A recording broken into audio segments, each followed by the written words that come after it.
Hello, and welcome to this episode of Stratola Spectrum. I am Dinesh Chandrasekhar, Chief Analyst and founder of Stratola. We're going to talk about the problem of integration in the age of AI. And when I say integration, we are going to include data integration, application integration, API integration, and the works. This problem has been around for the last 2 to 3 decades, maybe. And we have been trying to address this using a variety of different platforms, tools, and solutions. And now, in the age of AI, with agents galore, we are trying to redefine this problem and use agents as a mechanism to automate some of these workflows, and not only just automate, but autonomize some of these workflows as well, allowing agents to make intelligent decisions on our behalf. In order to do so, you will need a strong orchestration framework, which allows you to have these agents intercommunicate seamlessly across each of them, across realms, across different ecosystems, and make sure that they can exchange data and get the right kind of workflows flowing seamlessly. To discuss this, we have a special guest, Ed Funnekotter, who is the Chief AI Officer at Solace. And he's going to be introducing us to a new concept called Agent Mesh. So let's get right to it. Ed, thank you so much for joining us on this episode. Yeah, it's great to be here. Thanks for having me, Dinesh. Appreciate it.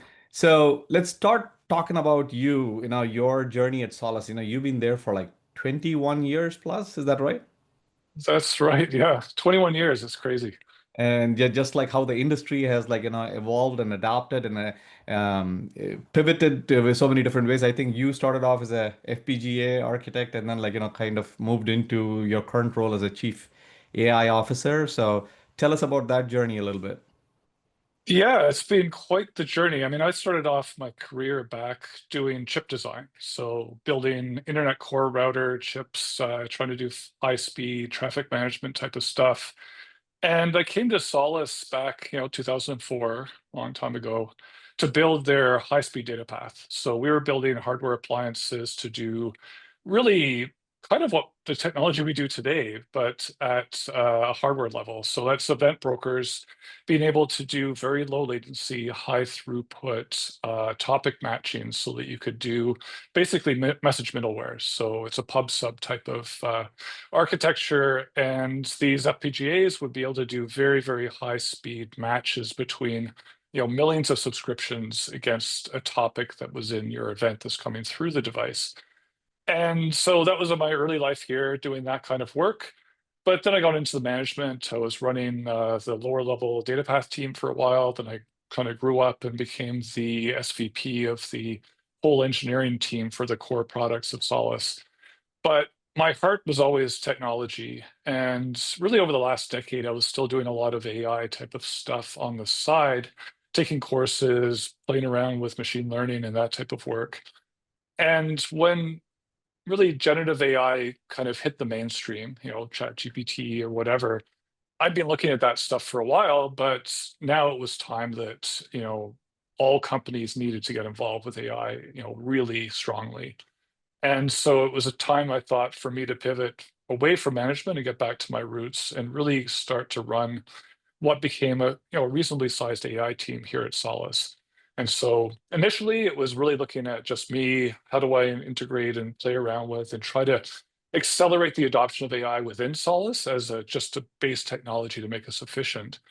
But as I worked with some of the frameworks and put together some of that stuff, it became very clear that, this type of tech, especially when you get into more agentic AI, it was all event-based, in my opinion. And our technology at Solace is event-driven architecture. I mean, that's literally what our platform is trying to enable for people. And so using that technology along with, more of an agentic style of AI, they fit together so well. So I built tools with my team inside Solace to help accelerate us and build platforms to, allow people to use AI in conjunction with the data we had and all of that. But it became pretty clear that this really should be a product of ours as well. So, at that point, we started to build out what is the Solace Agent Mesh. And we'll get into that, I guess, later. Of course, of course. And you kind of made a little nostalgic journey there, talking about event brokers and stuff, 2004. I used to work for a company called Web Methods back then, around that time frame, 2006 time frame, and Tipco, Web Methods, Solace, and so many other Sonic, and so many other players in that space. Everybody was trying to solve that same problem around integration using these types of event brokers.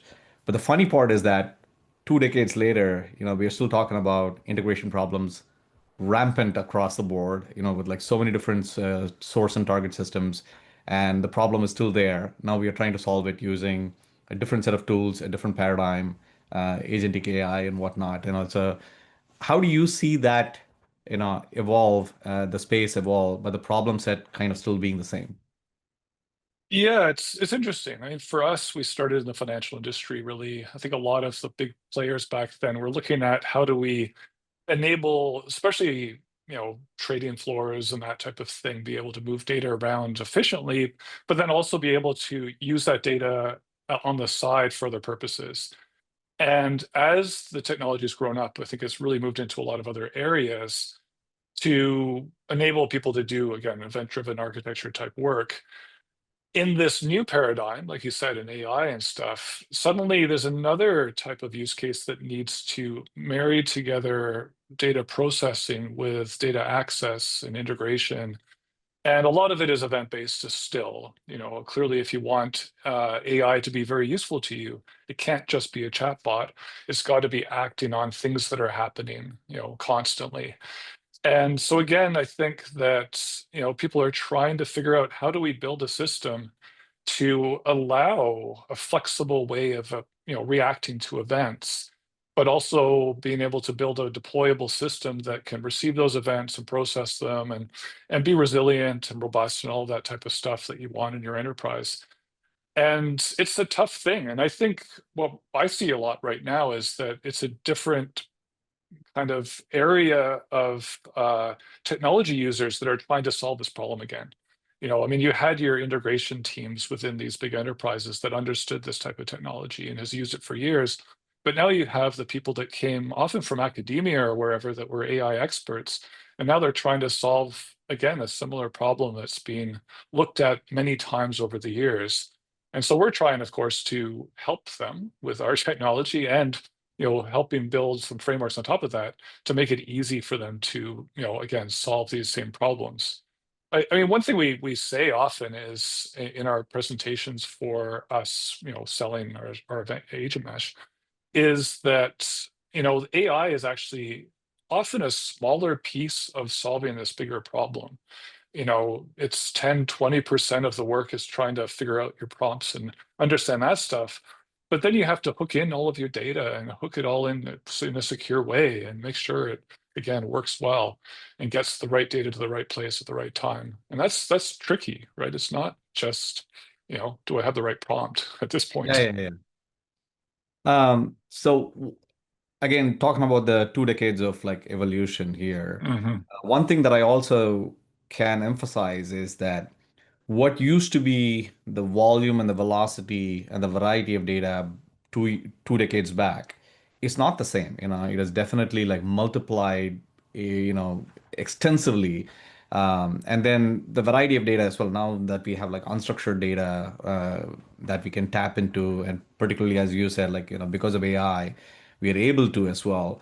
Um, do you feel like the underlying architecture of EDA in general has changed in the last 2 decades because of these types of like, volume, velocity, and variety changes or evolutions? Well, I mean, I'd say yes and no. I think the foundation of what we've built has stayed fairly constant for a lot of that time. The concept of decoupling producers and consumers is the EDA way, and it's a very powerful concept if you can kind of grab hold of it solidly and use it effectively. On top of that, of course, there's a lot of other things that, when you move away from your kind of hard-coded trading floor and into a much more elaborate and larger distributed application, I think you do need more services on top of that. I mean, clearly you need more ability to integrate and connect to those other data sources. But there's also in the core of it, but more services there or features you need on your queues per se, to have better load balancing or things like partitioning that let you still queue data into one sort of queuing or area or whatever, but then be able to deliver a subset of that to the same application because there's some stateful or ordering uh, requirements there. So some of that stuff I think has made it more interesting and more complex to say, but it's all still for us based on the same concept of an event comes in with some kind of topic, and there's a bunch of subscriptions and a bunch of consumers that need it, and we just match that stuff up. And seems sort of simple from the top level, but it can get quite complicated when you get down to it, and when you need to be resilient and have the redundancy and have disaster recovery and all of those different aspects that are required if you have something that's important data. And I think most enterprises do have important data. Perfect. Maybe let me expand the problem a little bit, right? So you spoke about how you need different types of connections to these different data sources to extract data and all that. Um, in the past, we had connectors. We still have connectors. A lot of vendors offer that. I'm sure Solace has as well. Connectors are there for like lots of different source and target systems that is there. And then came along APIs, and that kind of changed a little bit around like how data can be accessed using APIs as well. Now comes along this whole paradigm of agents, right? And now agents are able to like get you the data or put data back into those target systems as well. But do you feel like currently in their current state that agents are more wrappers around these APIs, or are they more intelligent than that? I think they're more intelligent than wrappers. What we're trying to build is a system that can figure out and process a complex task by using all of these different data sources, push and pulls, and whatever. And it's necessary for it to be somewhat intelligent, to break the request into pieces and know how to retrieve some of that data. But more so, once it's retrieved the data, how does it combine it from multiple sources? I mean, I think part of the amazing strength of an agent is the ability to not only sort of just get, like, not just be a connector, but be an actual brain in the system. And I've seen amazing things. I mean, like, I've used this technology for years now, and still on a daily basis, as I'm testing different scenarios that I have in mind, it surprises me what it comes out with. And it, the other thing I say often to Sorry, people sorry. So is, oh surprises yeah, as in like it gives you like false data or like really exact accurate data. Like where do you see uh, the surprise? yeah, no, wow. I mean, there's surprises on both sides, unfortunately. But no, I think the biggest surprise sometimes is the fact that I asked it something where I kind of had a predetermined thought about how it would solve the problem. And then when I get the result back, I'm surprised in that it's better than what I expected. And when I Okay. look into what it did, it went somewhere else to get an additional data. It might have done a web request when I didn't really think it was going to. Or, in our system, we have a lot of different ways of it sort of using the data and then processing it and whatever. And sometimes I am very surprised at how it has done an additional, maybe filtering across some data that it got back because it wasn't exactly what it needed. But it did it in a way that was smart, I guess, and not sort of brute force. And maybe, and so again, this is where I see these little kernels of intelligence that maybe I didn't expect. Now there's the surprise on the other end sometimes where it did fully hallucinate something, or it didn't do something as intelligently as I expected. And part of, I think, all of our jobs in using this technology is to learn about the, if you call it the personality or ability or whatever of what a large language model can do today, and use it for its strengths and avoid its weaknesses. And again, this is what on a daily basis I'm learning still about how to use them effectively. But again, they are amazing technology, and it's way more, in my opinion, than just here's a request trend. Like the most simple sort of example of it's just part of the connector is the natural language to SQL and back. Yeah, it's a translation, right, of what you asked for into an actual query. But the one where it says, I want to do this, and it goes to two different databases and gets back two different sets of data, and now it combines that data in some way to create an HTML report for me. Well, that's clearly way more than just a connector. Agreed. Agreed.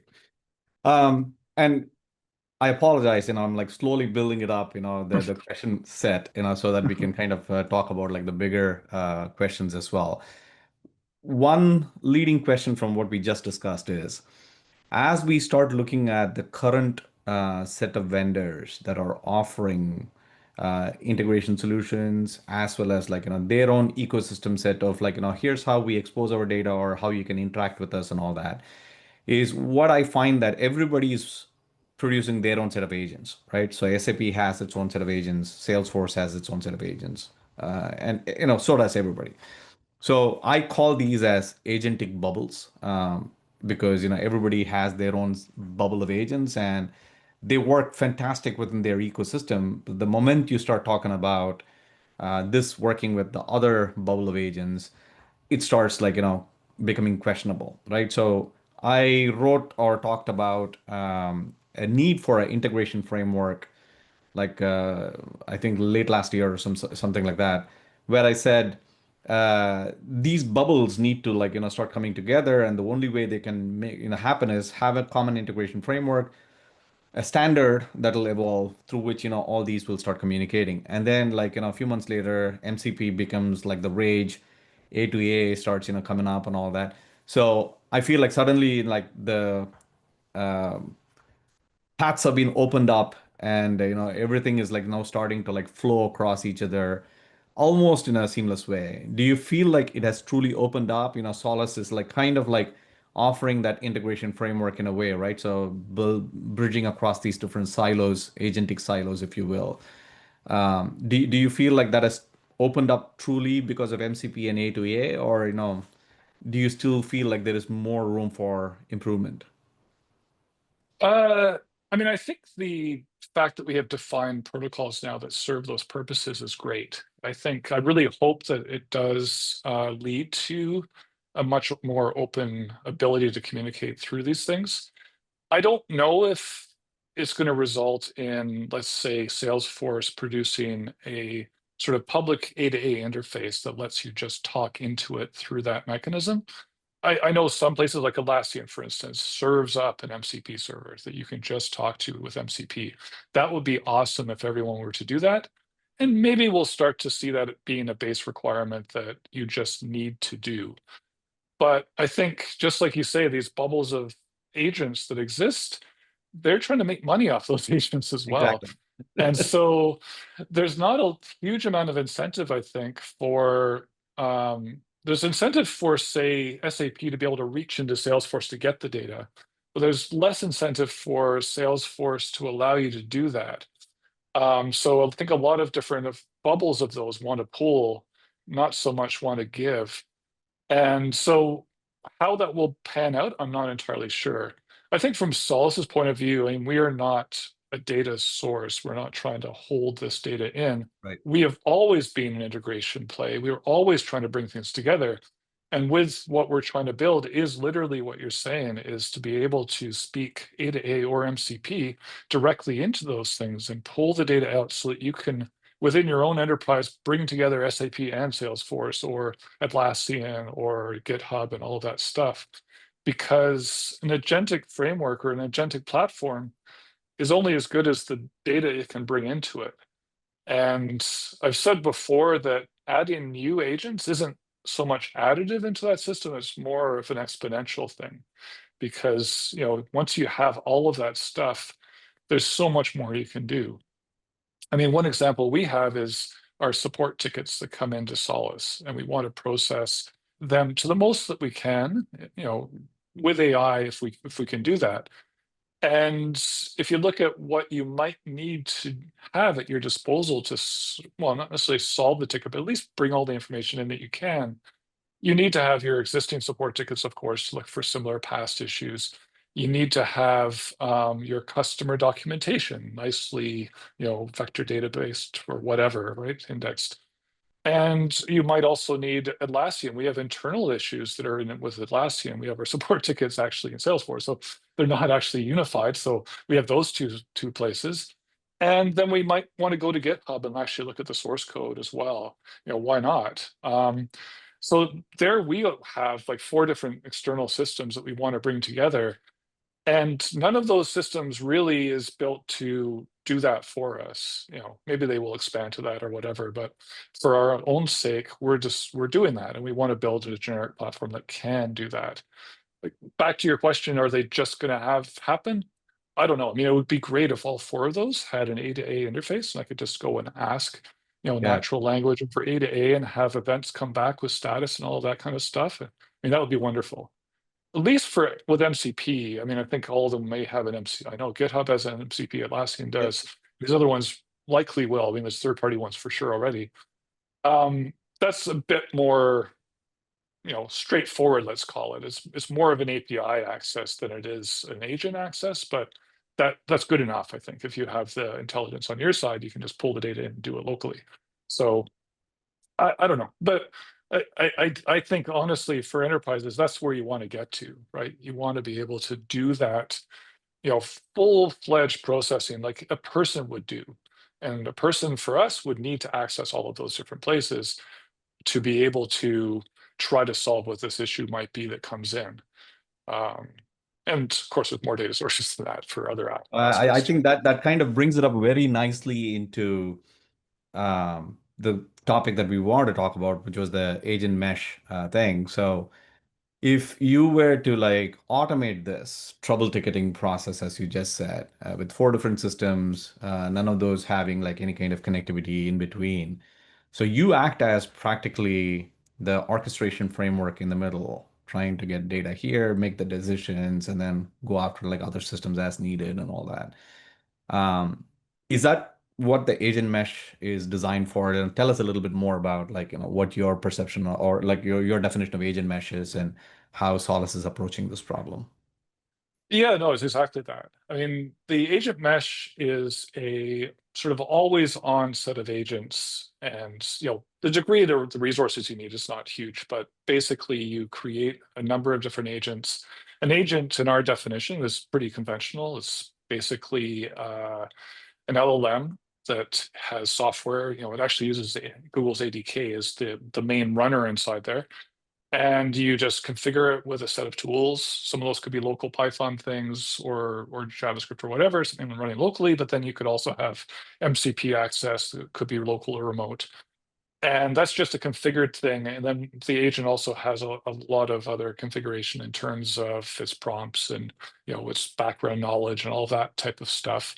Um, and those tools that it accesses could be going to vector databases to get data or SQL databases or whatever. So this is it's a sort of generic agent that can do the task it needs to do. And so for what I just described, what we would have is one agent, which is more of an orchestrator. We'd literally call it an orchestrator, which has the top level description of what it needs to do. Like you're going to put the first comment into a support ticket, let's say, and it's being told through the agent mesh all the other agents that are there and what it has access to.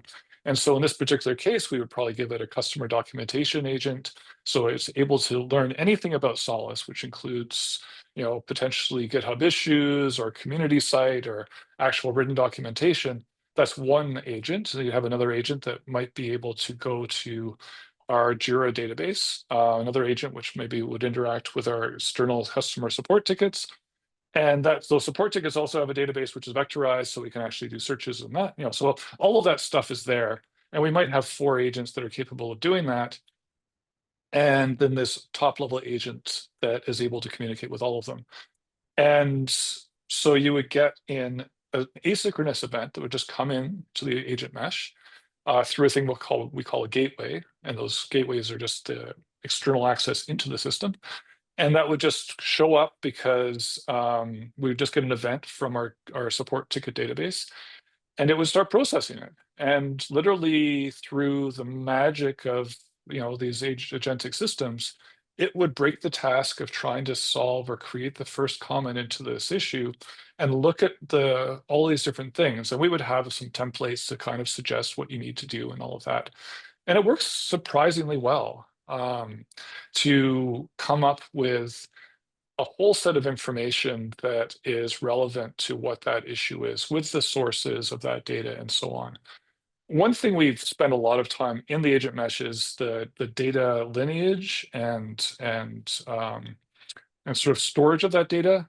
We're very quick to create these background artifacts that, if you do any kind of search for data through a tool or whatever, it will create an artifact that is the result of that search with a lot of metadata to say how it got the data, why did it get the data, what was the actual search query, and all of that, so that you can see where the data came from. And all of that can be tagged to the ticket as well. So sometimes, if you're just using a high-level agentic tool and you type something in, you get a response back. How do you know if you can trust that or not? And that's one of the things we're trying to solve, because if you can't go and look to see, well, why did it tell me that? What is the background data? It could be hallucinated. Maybe it's not. How do you really know? And if you have to search for that yourself without a lot of help, you might spend more time trying to justify or validate what it gave you compared to just using it. So anyway, I'm kind of rambling off onto that thing, but from what the agent mesh would do is just provide this very flexible framework to have multiple agents, and often usually an orchestrator in the middle to coordinate it all and produce something. And in this particular case with the support ticket, what would get produced would be an artifact that would be the first comment, but then it would also post that through an MCP server, likely to the support ticket itself, and just say, okay, and here's the first comment, and then it would right now triage it to give it to the right group for the next processing. So it would never respond to the customer, but it would just produce that first comment to say, here are the same issues that have happened before. Here's a likely cause. Here's a blob of what you might respond to with the customer, and you can just send that off to them if you want. The first level of But troubleshooting, assessing like what the problem is, what the viewpoint. Okay. exactly, Okay. exactly. So, but the part where you said, I'm rambling off, but I think that's a very good part to ramble upon, which is the hallucination part, right? So you spoke about trust in the early part of the conversation as well, which is a very important thing when it comes to agents. Uh, to a fair degree, I feel like a lot of the projects, AI projects that are currently happening across the industry that have not gone to production, primarily because of trust and security, right? So that's the one reason probably that people are holding back on not wanting to make it go out into the open. Um, so if these agents, the way you described them, the orchestration that happens, everything is like fairly internal. It's not really customer facing. It's actually helping the customer support rep with assessing the problem and all that.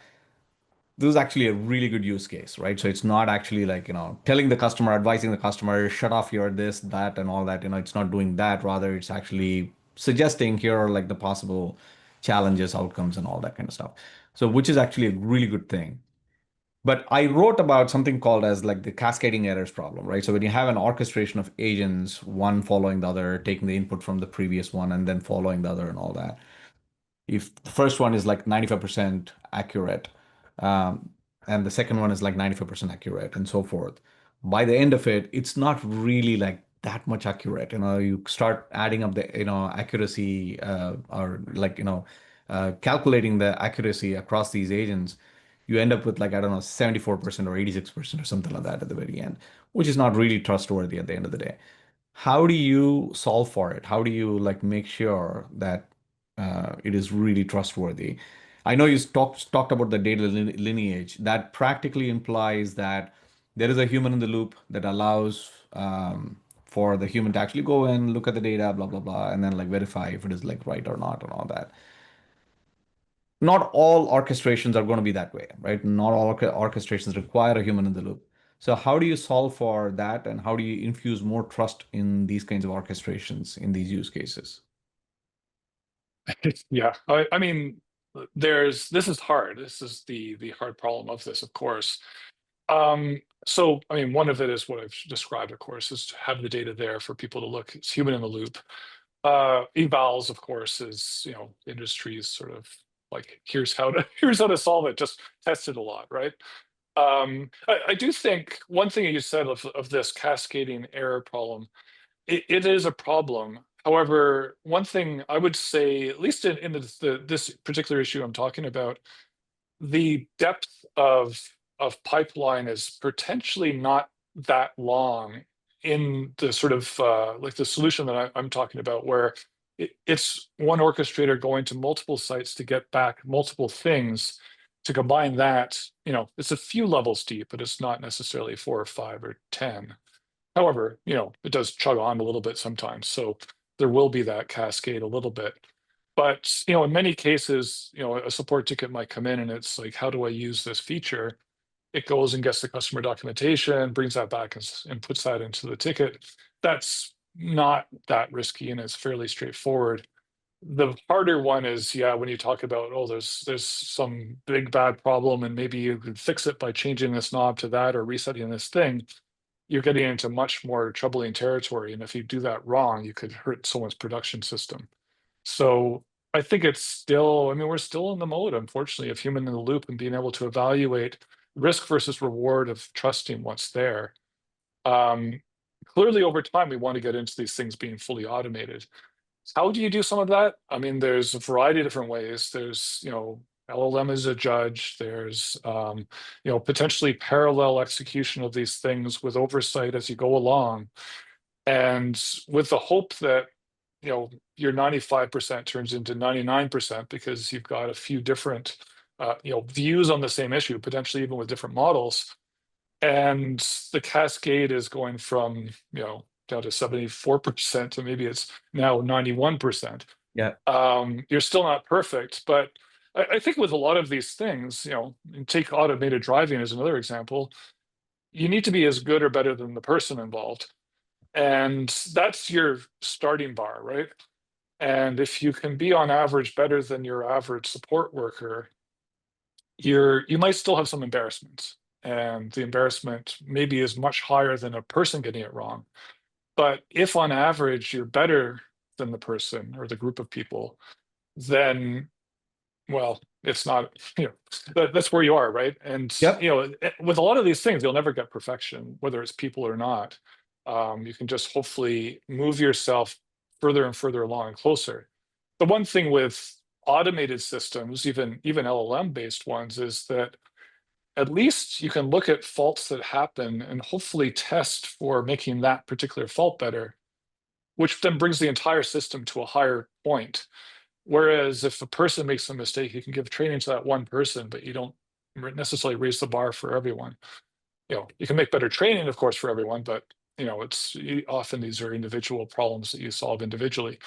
So again, I don't see, and even for the future, the next few years, we're still going to be fighting this same problem of lack of perfection, but is it as good or better than your average support worker? You know, No, and I agree. And it's not just a Solace problem. I know it's like an industry-wide problem. Every vendor is facing this. And I ask this question regardless to everybody, hoping to see a glimmer of hope somewhere of some kind of a solution in sight, right? So, you know, you spoke yeah, about LLM as a judge. You know, I've seen like vendors kind of use that as a mechanism to like quell at least like some of the challenges, reduce the error rates, or at least to say, well, I don't know, right? The LLM obviously wouldn't say that, but you know, if you use like two LLMs, one as a judge and so forth, then at least if they don't agree with each other, you can say null instead of like saying here's some value that I just cooked up, right? yeah, yeah. Um, so I think the problem is definitely there, and you know, I'm watching it as an analyst, you know, from the sidelines and like trying to see what the industry is doing with it. But a very, very important and interesting problem for sure. Yeah, yeah. I mean, one more thing I'll just quickly add is that, like one of the good use cases I've found recently is just creating reports and bringing together information for the purpose of giving it to a group of people. And in our case, where I might be using a chat interface for that, having all of those queries be very, very visible, so I can see like the table of stuff I got back from Jira and the table of stuff I got from Confluence or whatever, which I know never went through AI. I mean, AI created the query, but I can see the query, I can see the data, and then it puts it into some nicely formatted HTML or whatever. I feel very confident that that's correct. Gotcha. And so that might be a great use case for today's kind of version of what we have. Um, but then as we move on, as we get these better systems and more error correction, whatever, you expand the sphere of what your use cases are. You, your example just now, I think, gave me another question that I have to ask you, which is PII data, right? Trouble ticketing is a great example. You have customer calls that you have, the transcripts get loaded into some kind of a database or data store. And these conversations might have customer names, addresses, login IDs, credentials, IP addresses, and whatnot, right? So all types of like PII there. And as a data orchestrator or a orchestration engine for like agents that handle data from all these different types of sources, how do you control and manage? How do you detect PII? How do you like, make sure that the right people are getting? Because you said, here's a report that I shared with like a bunch of people, but not all of them probably should be seeing some parts of the data or so forth. How do you control that? Or is that not, part of your portfolio that you hand it off to the target system who is supposed to be managing it? Yeah, I mean, I think it's still a concern of ours. I think a lot of that type of stuff needs to be removed on storage. Like if you're trying to build up, let's say, a vector database that has a whole bunch of chunks of data, if you have requirements to not store that data for any period of time or a short period of time, you can't just jam the whole database full of that information. So you've got to clean it before it goes in there. I mean, fortunately for most of this type of stuff, that data is not useful in terms of solving future issues. IP addresses, people's names, and even the company involved are not that relevant in terms of the general knowledge that you will achieve through, what is a common problem and what was the solution to that problem the last time we ran into it. So I think it is, for me, like the solution to a lot of that was more of the cleansing of the creation of the knowledge store that is going to be used in the system to help you answer the question. Often you don't necessarily want to create these secondary data stores for everything, clearly. It's extra work and it's extra worry of synchronization.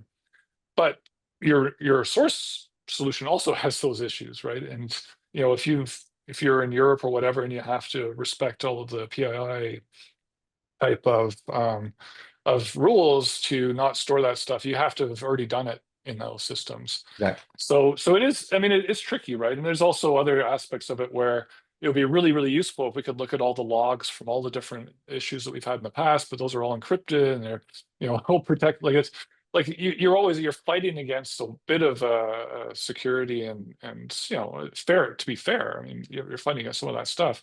So if you see the value in that data, you need to clean it at source, I think, often, and then just which is actually another great use case for AI. I mean, today's AI is not bad at being able to take the essence of what happened in this ticket and summarize it into the useful information in terms of what happened and how you solved it without having all of that other stuff come through.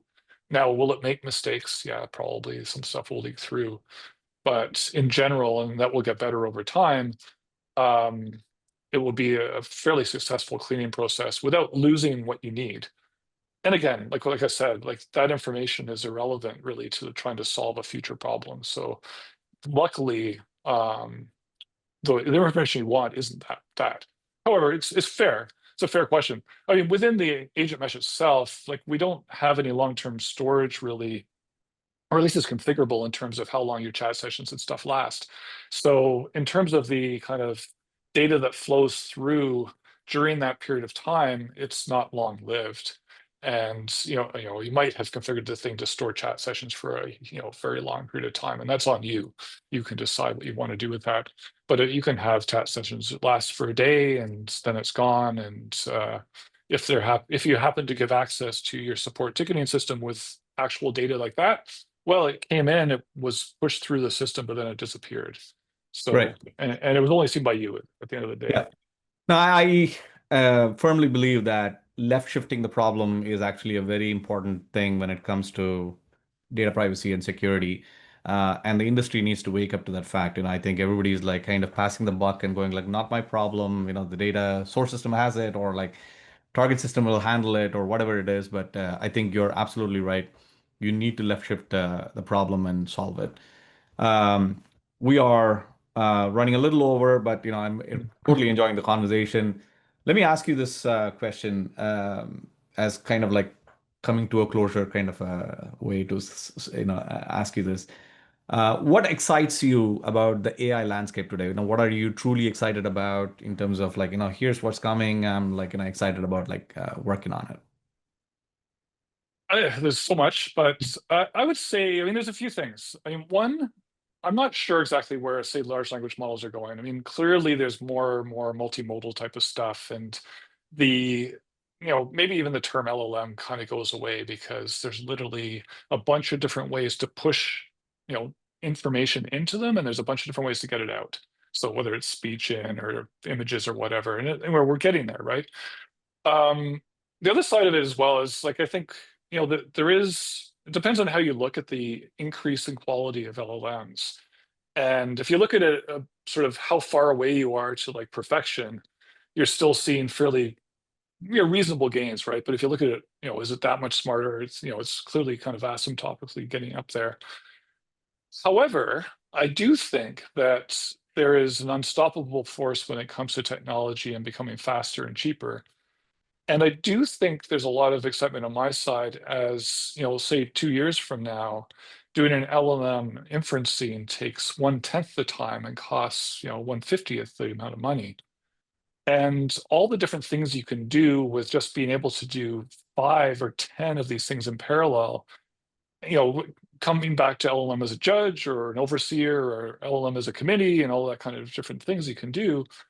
I think that the increase in speed and ability of the hardware and the hopefully reduction in energy it takes, which is just natural, I don't see that stopping, right? So even if the LLMs or models don't get any better, it's an unstoppable force to make it go faster and cheaper. And I think we're a long way away from taking advantage of all the different things we could do by having longer inferencing time, more thinking or parallel inferencing or, the secondary judging and, even maybe model or more specific models for different things. Lots of different kind of stuff we can do with that. And so when I sort of think about what do I want to do, like there's an expression in Canada, maybe in the world about, skating towards the puck and not, where the puck will be, but not where it is, right? It's like thinking to the future about how do you get to, designing stuff for where we will be. And I think a little bit more, I think right now about where the hardware will be and where the costs will be, and not sort of worrying about solving a problem today about, maybe not using LLMs as much as we do because it's too expensive. Well, literally a year from now, guaranteed it'll be half the price, like, and it'll probably be There twice is as a fast. Moore's law equivalent here that is absolutely applicable for sure. Definitely it's going to come down in terms of cost and effective. The effectiveness is going to go in terms of cost coming down. So, but Ed, thank you so much. This was a fantastic conversation. I thoroughly enjoyed it. I think we went into a lot of different areas. I'm excited about like what you guys are working on in terms of event mesh and agent mesh particularly. I think it's much needed in the current landscape of agentic bubbles spread across the world, landscape. So good luck to you and your team. Looking forward to having more such conversations in the future. Thank you once again. Absolutely. Thanks a lot for having me, Dinesh. It's been a Appreciate pleasure. it.